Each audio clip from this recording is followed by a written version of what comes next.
In today's video, I'm going to teach you how to add a table of contents macro in Confluence. If you're looking to enhance the navigation and structure of your Confluence pages, adding a table of contents is a simple yet effective solution. So, let's dive right into the process and get your page organized in no time.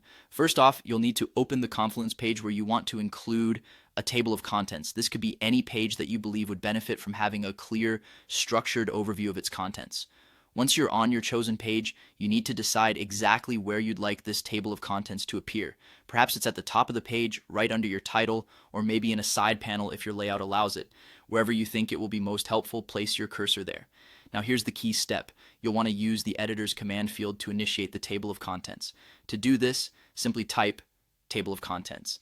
Immediately, you'll notice a list pops up. From this list, choose the option labeled table of contents.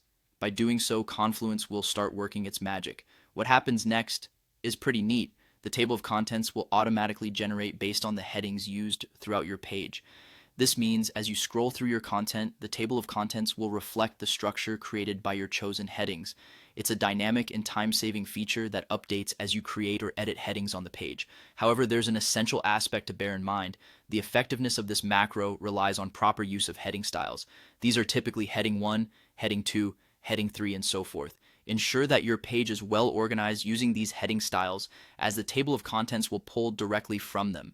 It's an intuitive way to create a snapshot of your page's content hierarchy, guiding anyone who reads it quickly to the sections they need. Finally, once you've finalized your table of contents and made sure that everything looks just right, the last step is to click the Publish button. This action will save your changes and make your freshly organized page available to your team or audience. And there you have it, a fully functional table of contents ready to assist anyone who visits your Confluence page. It's a small addition that can make a huge difference in how your content is perceived and navigated.